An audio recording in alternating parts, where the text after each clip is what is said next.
When I was in high school, like many of you, I had a plan for my life that didn't work out.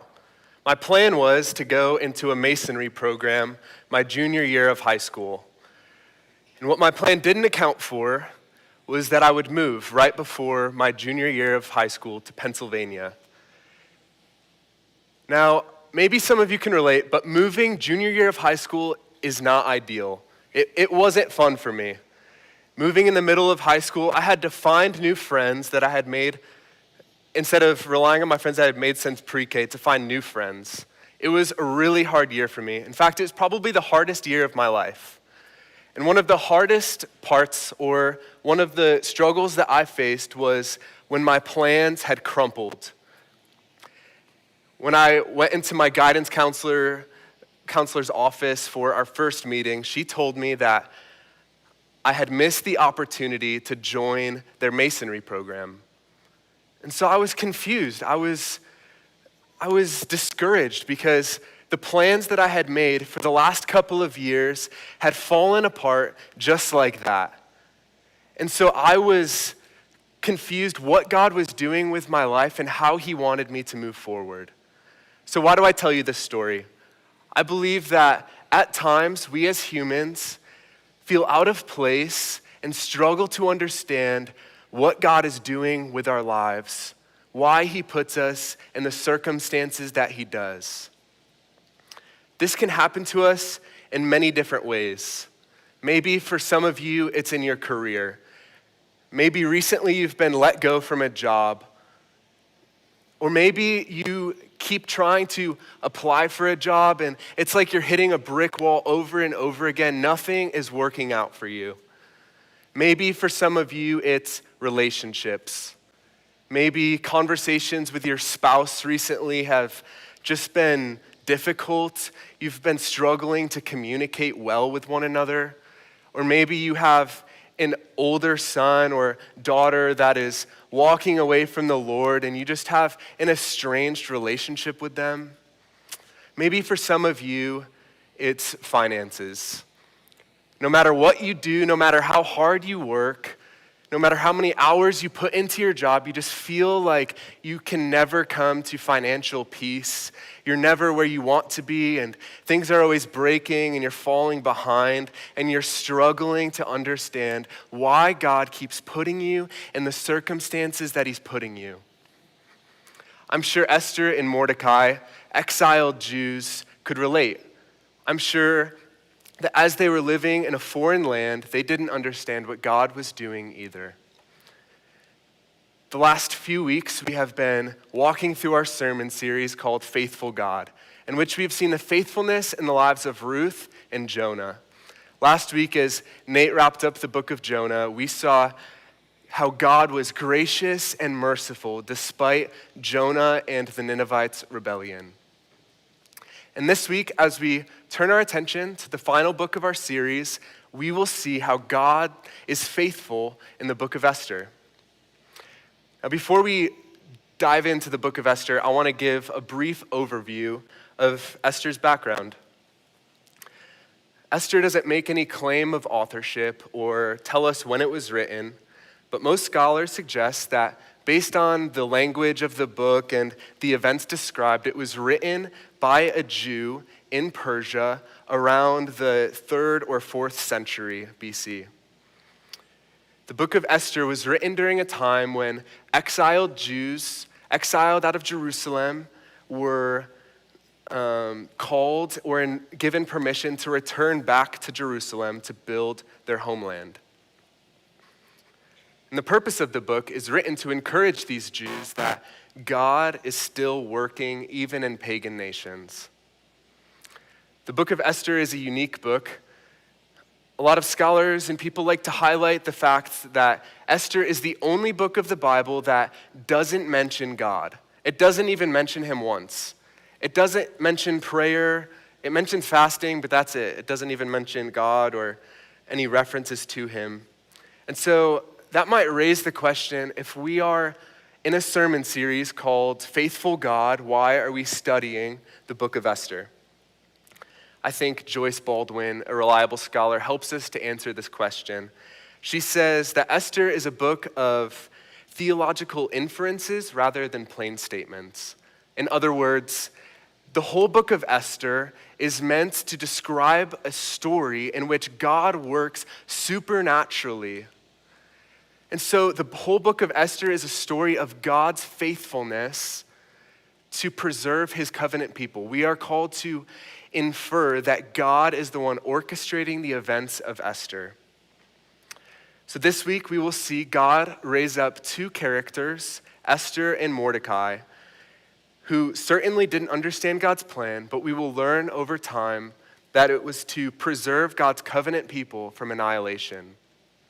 So like I said before, we struggle to understand what God is doing, why he puts us in the circumstances that he does. And as we study Esther 1 and 2, we will see that God often puts his people in strategic circumstances for his good purposes. Let's begin. Look with me in Esther, starting in verse 1. Now in the days of Ahasuerus, the Ahasuerus who reigned from India to Ethiopia over 127 provinces, in those days when King Ahasuerus sat on his royal throne in Susa, the citadel, in the 3rd year of his reign, he gave a feast for all of his officials and servants. The army of Persia and Media and the nobles and governors of the provinces were before him. The author is starting to introduce us to the idea that God sovereignly works through pagans to accomplish his will. The author introduces King Ahasuerus, who at the time was the most powerful ruler in the entire known world. He had nearly unlimited power and resources. And the text starts to emphasize his wealth and power. It says that he had a 180-day feast, which I don't know about you, but I do not have enough power and resources to put on that kind of feast. And what's even more remarkable is following this feast, the king has another feast. This time it's a 7-day feast for everyone in the city. He invites anyone who is rich or poor to join him for a feast. And And the author during this feast goes into a lot of details about how extravagant the feast was. He says that he had gold and silver, pillars of marble, and a beautiful, elaborate floor. And so the author wants us to see that King Ahasuerus was rich. And this was the very person that God would work through to accomplish his purposes, to open up or create an opportunity for his people. The description of this banquet is actually fairly unique in the Bible.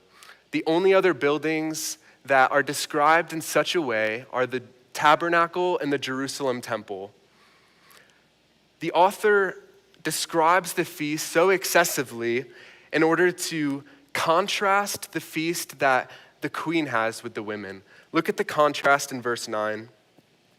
Queen Vashti also gave a feast for the women in the palace that belonged to King Ahasuerus. The sentence is brief and to the point. The queen just has a feast. The contrast continues to expand between the king and the queen. The author writes, on the 7th day, when the heart of the king was merry with wine, he commanded Mehuman, Biztha, Harbona, Bigtha, Abagtha, Zethar, and Carcass, the 7 eunuchs who served in the presence of King Ahasuerus, to bring Queen Vashti before the king with her royal crown in order to show the peoples and the princes her beauty, for she was lovely to look at. But Queen Vashti refused to come at the king's command delivered by the eunuchs. At this, the king became enraged and his anger burned within him. Like I said before, King Ahasuerus is the greatest king in the world. He has so much power and wealth, yet at the same time, he isn't able to get his wife to listen to him. It's sort of ironic. Now, the focus of this text is not to describe whether the queen did right in refusing her husband or whether she did wrong, but the author doesn't want us to question whether she should have submitted to her husband or whether she was an exemplar of nobility. Instead, the author leaves all of her motives ambiguous because he doesn't want us to get distracted from the point the author is trying to make, that God creates opportunities for his people. He is laying forward the circumstances through which God is going to work to create an opportunity for his people. The queen's refusal angers the king. So the king calls for a meeting with his 7 counselors. This brings out another irony. The king, even though he's powerful, this narrative depends upon other people to make decisions. But these very details that the author is giving us is what God is going to work through to create an opportunity. He creates an opportunity through King Ahasuerus' inability to make decisions. Verse 16 says, "Then Memucan said in the presence of the king and the officials," this is one of Ahasuerus' counselors. He says, "Not only against the king has the queen done wrong, but also against all the officials and all the peoples who were in all the provinces of King Ahasuerus. For the queen's behavior will be made known to all women, causing them to look at their husbands with contempt. Since they will say, 'King Ahasuerus commanded Queen Vashti to be brought before him, and she did not come.' This very day, the noble women of Persia and Media, who have heard of the queen's behavior, will say the same to all the king's officials, and there will be contempt and wrath in plenty." Memucan brings out a potential political problem that her refusal could cause. He recognizes that the king was wronged, but quickly turns to the nationwide problem that her refusal could bring. Women could appeal to Queen Vashti's refusal as they reject the nobles or their husbands, and this would create disorder in the nation. And so Memucan does not want this. So he tells the king to remove the queen from office, put another queen in position, and send out a decree throughout all the nations so that the people will listen. The king and the princes agree, sealing Vashti's fate. And then sometime later, the author comes back to the king and tells us that the king contemplates finding a new queen. Esther 2:1 says, "After these things, when the anger of King Ahasuerus had abated, he remembered Vashti and what she had done, and what had been decreed against her. Then the king's young men who attended him said, 'Let beautiful young virgins be sought out for the king, and let the king appoint officers in all the provinces of his kingdom to gather all the beautiful young virgins to the harem in Susa the citadel, under custody of Hegai, the king's eunuch, who is in charge of the women. Let their cosmetics be given them, and let the young women who pleases the king be queen instead of Vashti.' This pleased the king, and he did so." So the king has a change of heart. It says that his anger abated, or in other words, subsided. We aren't sure why King Ahasuerus regretted this decision, but it seems that the king made a rash decision at the suggestion of Memucan. His flaw of listening to counselors and depending upon other people for decisions had put him in a position where he had to remove the queen. So what does he do to resolve this problem? Well, King Ahasuerus, again, turns to other people to help him make a decision. This time we see a young man suggest, "Hey, king, you should have a beauty contest, and whoever is the most beautiful, you should put her as the queen instead of Vashti."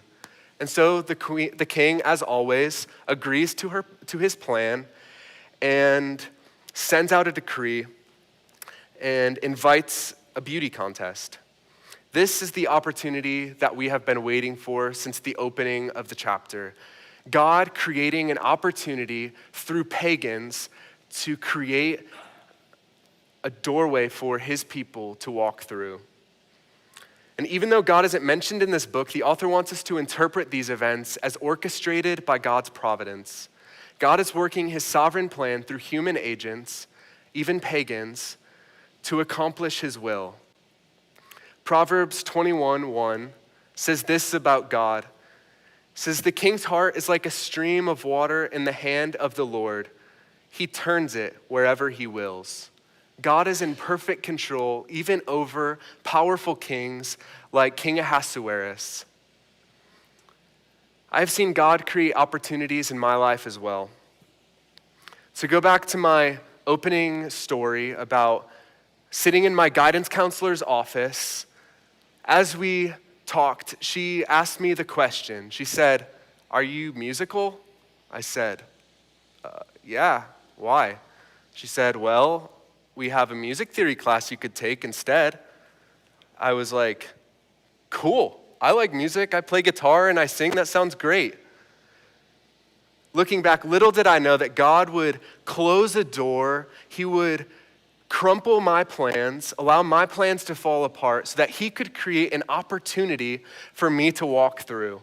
And he would use this to give me more understanding of music and just a deeper love for music.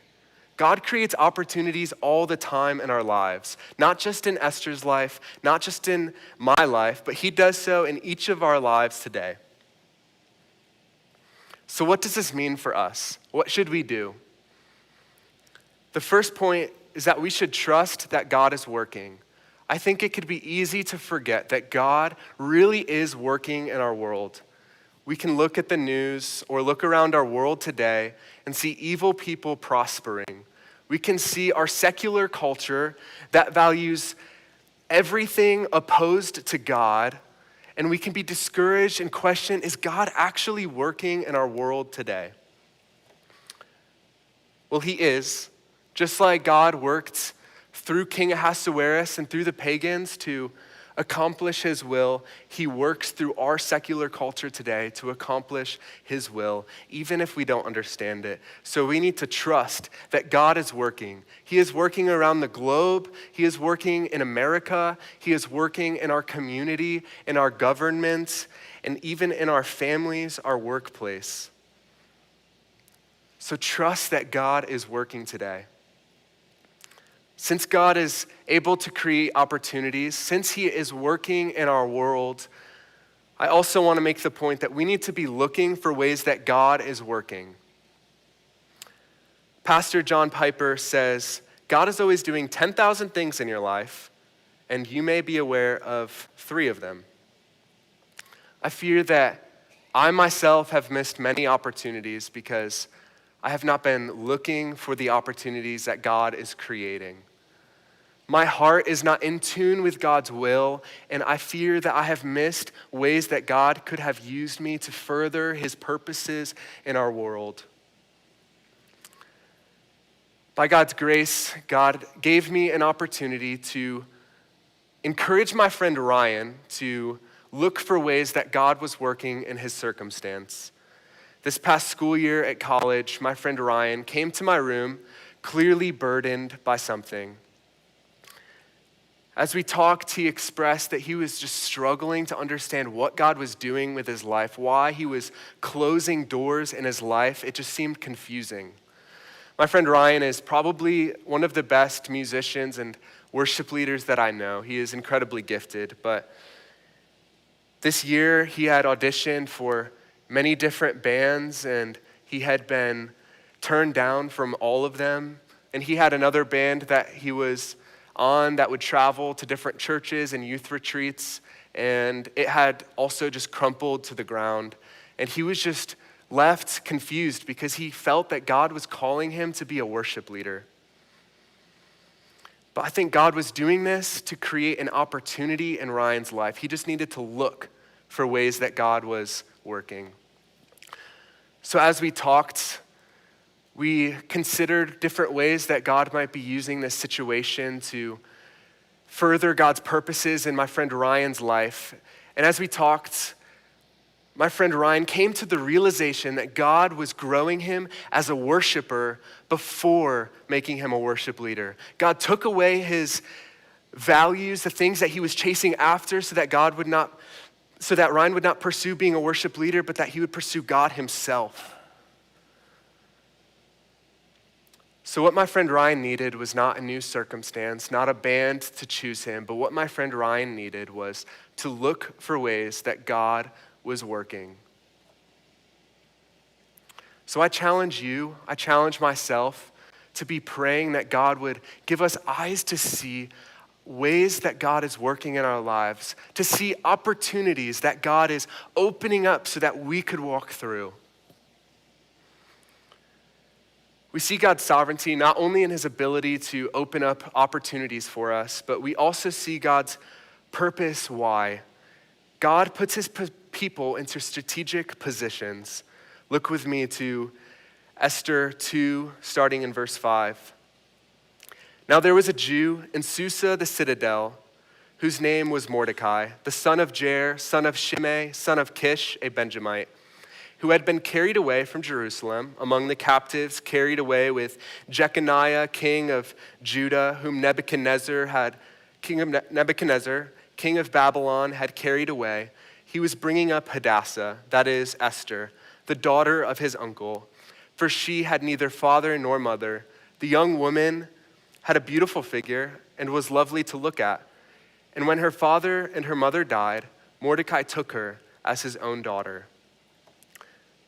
The author breaks from our narrative to introduce us to two characters of the story, Esther and Mordecai, exiled Jews living in Persia. And the author keys us in, hones us into two important details of the text. The first is that they were Jews. Now, the author highlights that they were Jews twice. The author's highlighting of this fact is very important as we work through the narrative. We know this because the author brings it up twice throughout this chapter. In verses 10 and 20, the author writes, Esther had not made known her people, or the Jews, for Mordecai had commanded her not to make it known. So why would Mordecai not want Esther to tell people that she was a Jew? Well, probably to ensure that she would be safe and successful as she sought to rise to the position of queen. As Mordecai probably knew, as we will see later in this text, that there were people in Persia who did not necessarily like the Jews. And so he wanted to help her be successful and safe by keeping it a secret. This is also why Mordecai continues to check up on Esther. He continues to walk through the palace to check in and make sure that she's doing well. The next important detail that the author points us to is Esther's beauty. The author tells us that Esther was beautiful and lovely to look at. This is significant. This is the very detail that God uses to accomplish his plan. God uses her Jewish heritage, and God uses her beauty to put her in a strategic position so that he could accomplish his will through her.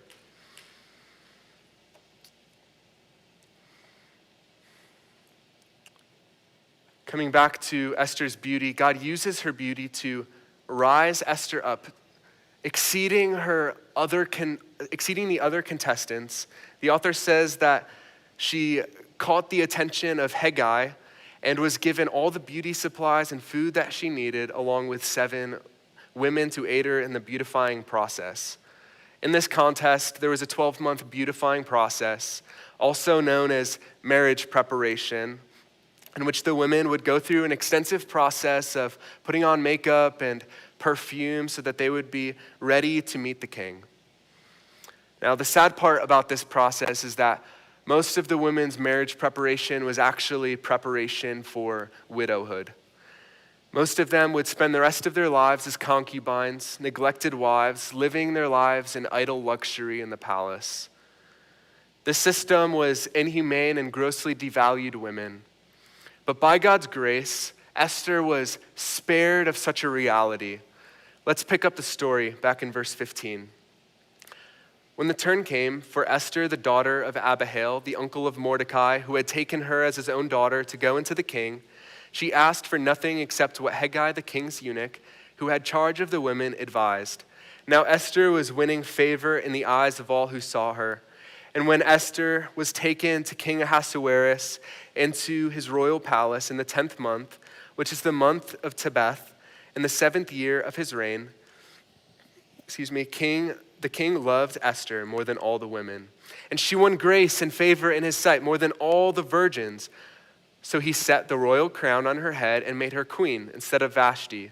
Then the king gave a great feast for all of his officials and servants. It was Esther's feast. He also granted a remission of taxes to the provinces and gave gifts with royal generosity. The author repeatedly emphasizes, Esther continues to win the favor of those who see her. She's beautiful, so she keeps advancing. And this is especially so when she meets the king. The king, after seeing many months of other women, he finds Esther and is like, that's the one. That is the queen that I want. I choose her. And so he puts a crown on her head, celebrates with a feast, and now Mordecai is in the strategic position that God has ordained. God orchestrates all of this together from the beginning. He has a feast. He has the queen refuse. He uses the eunuch's suggestions and advice. And sure enough, we find Esther in a strategic position. God uses her beauty, all of these details, to put her in the position that he wants. But God not only puts Esther in a strategic position, God puts Mordecai in a strategic position as well. Also putting Mordecai in the right place at the right time. Let's look at verse 19. Now when the virgins were gathered together the second time, Mordecai was sitting at the king's gate. Esther had not made known her kindred or her people, as Mordecai had commanded her. For Esther obeyed Mordecai, just as when she was brought up by him. In those days, as Mordecai was sitting at the king's gate, Bigthan and Teresh, two of the king's eunuchs, who guarded the threshold, became angry and sought to lay hands on King Ahasuerus. And this came to the knowledge of Mordecai, and he told it to Queen Esther, and Esther told it to the king in the name of Mordecai. When the affair was investigated and found to be so, the men were both hanged on the gallows, and it was recorded in the book of the Chronicles in the presence of the king. We see the author turn his attention to Mordecai. Mordecai saves the king by exposing an assassination plot. Now, if you read the phrase, sitting at the king's gate, it might not stand out at first, but it's actually very significant. Back in the day, back in the ancient Near Eastern times, the gate was a large central hall where legal, civil, and business matters took place. The king would often appoint officials to sit at the gate to do legal matters or business transactions. So it seems that Mordecai is in an official position. Maybe he's a judge, maybe he is a businessman, we don't know. And the author doesn't tell us how he got there, but what we do know is that he's in that position. And so all that we can assume is God put him there. God put Mordecai in a strategic position. Maybe Esther recommended him and helped him get that position, or maybe he had it before. We don't know, but God put him there.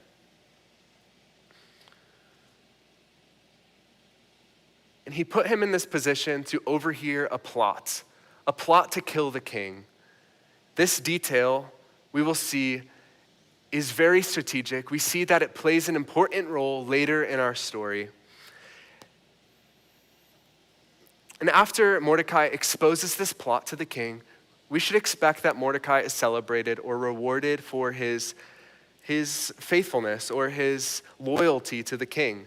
Yet in God's providence, he is not. Somehow Mordecai is overlooked and given no reward. God will also use this detail later in the narrative. In summary, God made Esther the queen of Persia, and he made Mordecai an official in the court, putting him in a strategic position to overhear an assassination plot.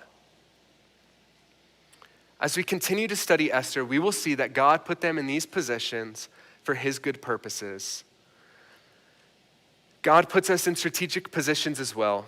Just a few weeks ago, I was driving down the highway after worship practice in my beautiful 2003 Toyota Camry. I love my car. And as I was driving, a police officer decided to pull me over because I had an out-of-date registration. Now, I'm sure none of you could relate to this because you are more holy than I am, but I was frustrated and annoyed that I had to have a registration, especially because I already paid for an inspection. It just skipped my mind, and I was just like, man, I have to pay so much money to just drive my car. But as I was frustrated, I believe that God used this opportunity to open up an opportunity and to put me in a strategic position to accomplish his good purposes. As I went to the court a week or so later, I was walking back down the sidewalk to my car and happened to have a conversation with two people on the street. And as we were talking, God gave me an opportunity to share with them what God was doing here at West Windsor and how I was serving as an intern. And I was able to explain how we are walking through a sermon series called Faithful God. And I was trying to help them see that God is faithful to us even in difficult circumstances. God puts us in strategic positions so that we could accomplish his purposes. He allowed me to get a ticket so that he could accomplish his good purposes. And I don't know what he's gonna do with it. And neither do we most of the time. We don't know how God is going to use it. Esther and Mordecai didn't know how they were going to be used to accomplish God's purposes, but that's not the point. The point is that we need to honor the positions that God puts us in. Don't assume that anything in your life is random. God is always intentionally working. So be faithful to God in whatever position or circumstance you find yourself in. At this point in the story, Esther and Mordecai had no idea how God would use their positions. They didn't know that being queen or receiving information about an assassination plot would be used to save the entire Jewish race, but they were faithful and honored the positions that God put them in. We need to do the same. God might not make us kings or queens or officials in the court or overhear an assassination plot to kill a king, but God has made many of us leaders. Some of you are parents. Some of you are high school sports players. Some of you are grandparents. And we can use the positions that God puts us in for God's good purposes. Maybe some of you, your position is not ideal. Maybe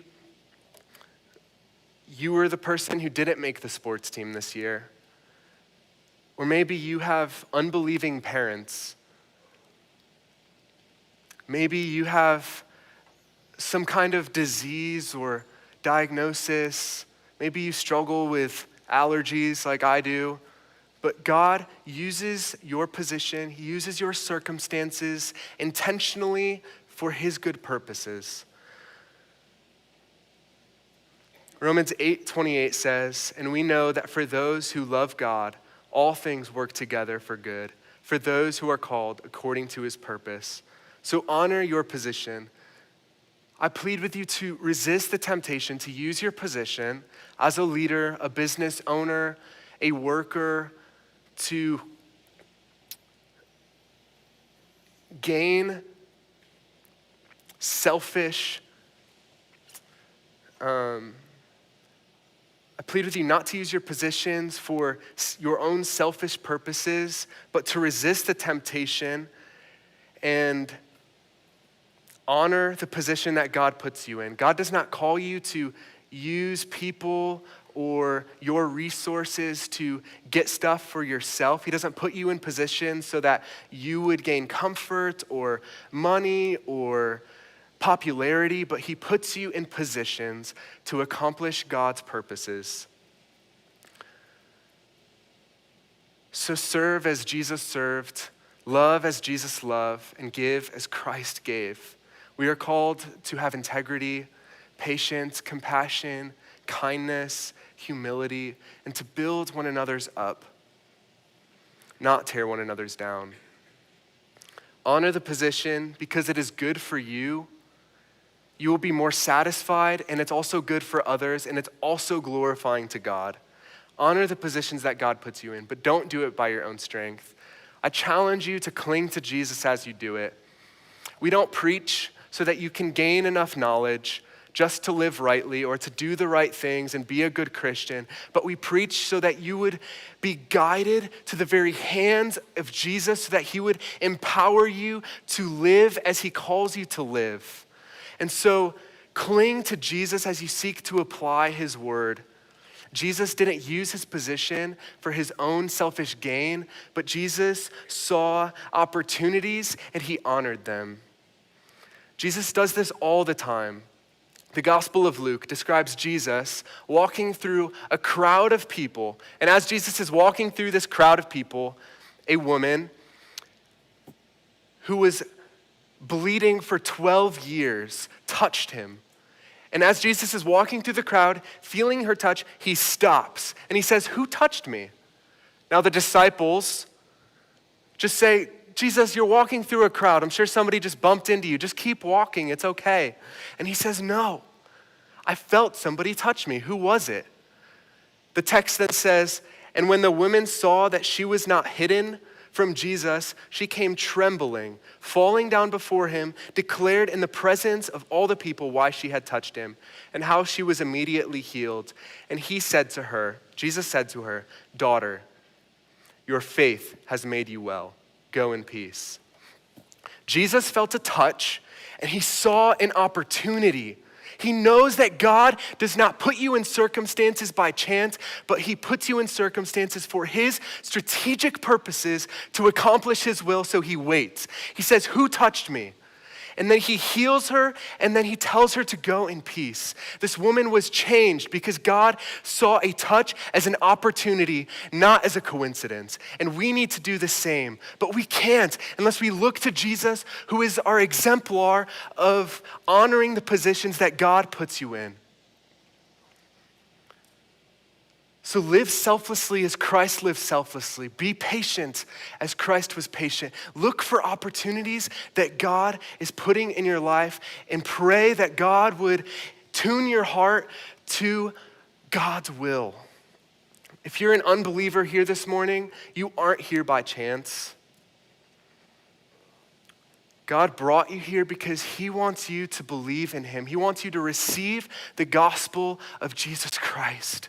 There's no greater news than Jesus, the Son of God, coming to earth, living a perfect life, dying, being buried, raising again, and ascending to heaven so that sinners like us could be forgiven of our sins, so that we could be freed from the troubles of this world and given hope, peace, a future, salvation.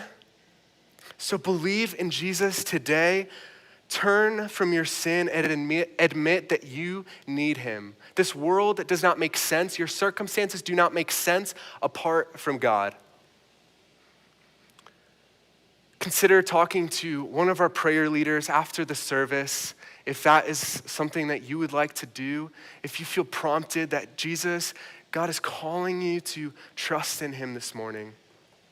And if you are a believer here this morning, look to Jesus, who saw a touch as an opportunity.